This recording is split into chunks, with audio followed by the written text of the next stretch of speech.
This has been quite a big topic over the last few months. I think since about September or so, or November-ish, everyone's been talking about the director's ID, including GWC. We've had quite a focus on that too.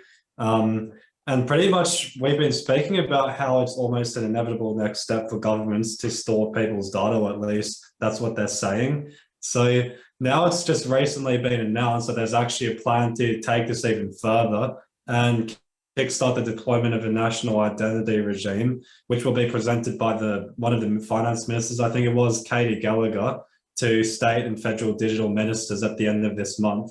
So there's going to be a new plan to actually take this even further. So can you actually see the argument for needing a nationally stored digital ID or not? Well, pretty much we've already got one and we've had it for ages. It's called the Medicare card. Pretty much everyone's got it and linked by it. But what this is, and anyone who's worried about the director's ID and all this sort of stuff, you're too late to the fucking party. If you're that worried about the digital a director's ID, but you willingly go to a club and give out all your information to get in the front door, that's pretty much all the director's ID is. This digital ID gets rid of all those other IDs, gets rid of your Medicare card, gets rid of your director's ID, gets rid of your YouGov ID, gets rid of your Queensland Gov ID, your New South Wales Gov ID, gets rid of your passport, all that, gets rid of your authenticators, gets rid of, when you actually have a look at what they're proposing, this is a central store of your identity truth. And the only person that can have this, and this is what they're actually talking about, the only person that can have this is the government, because it's for your safety. It's we're doing it for you because private enterprise can't do it. Now, the reason private enterprise can't do it, and I'll go back to the beginning of this now and say, I told you so. And I think I said this before Christmas or just after Christmas, can't remember. When the coalition shadow minister comes out and says that we need a digital ID, I think I said it'll only be a month or so before the government releases it. Well, the government's got the working paper, got the white paper out. They're pushing for it. In the committee document that I've seen online, it basically outlines that this will be the only source of truth of your true identity held anywhere. And from there, it's only a small push to having a digitized currency linked to it, so that they can just automatically sweep tax and turn everything else off. They're going to use the Medicare, not Medicare, the Medibank, the Commonwealth Bank, the what was the other in the insurance, all the leaks anyway. The data leaks, they're going to use them as the justification for introducing this. Both sides and most of the crossbench are for it. I think the only one that I've seen come out against it is One Nation, but pretty much every other crossbencher is for it. They'll tell you they're not, but you know, they all are, from what I can see. And this will only get worse, and it'll only get harder to have a store, and then harder to transact anything. So I would rather the regime we've got now, where you've got to carry 30 different IDs and have 14 different access points into government, than the one they're proposing. Because at least if you understand how government works now, government's all based on ministerial egos and director generals' egos and empire building. And the central ones are Medicare and the ATO, because they have probably in government the most data on you.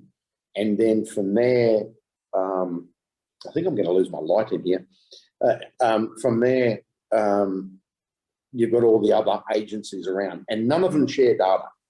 right? They all talk about that they do and that, but at the actual practical level, hardly any of them share data.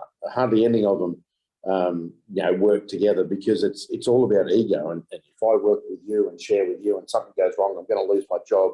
Because you got to remember, all these public servants couldn't get a job sweeping the streets, right? They're that unemployable outside of the public service, most of them. So that is that's the thing. This is how they'll push it, and I can see them doing it now. There'll be a some sort of committee or some sort of inquiry into the data breaches of all the major institutions, and the number one recommendation will be the digital ID that has been worked on with the communications minister and all the other ministers that are for this, and then it'll be brought in. So you'll lose things like your driver's license, your Medicare card, your MyGov account, your all that sort of stuff will go into the one central depository and be shared.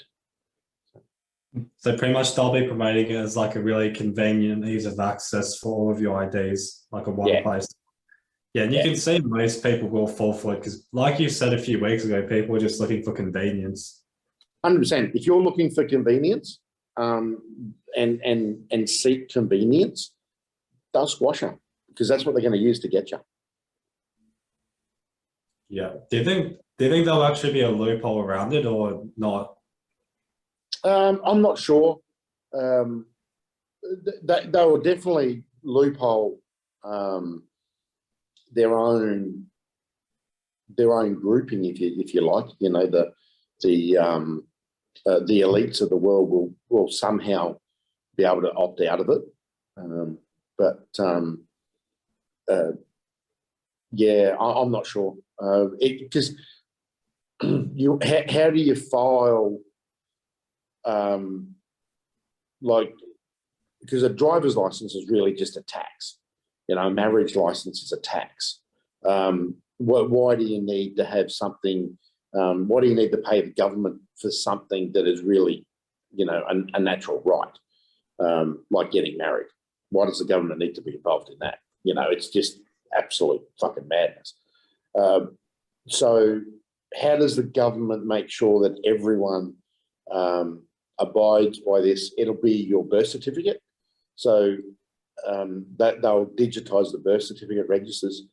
They'll digitise passports and all that. So when you actually need a source of document, you'll have to use this ID. So I can't see a way out of it. Mm. Yeah. So what time frame do you think they'll actually be bringing it in? Because before you said a month, and you pretty much got bang on the mark. So once she actually presents it to the state and federal ministers to bring this in, what time frame would you give it for the digital ID to come in? I reckon we could see it in this term of Parliament. So inside 2.5 years. It's going to depend upon. It's really going to be fascinating in somewhere like Australia, because we are a federation of states, and the state premiers hold a lot of power.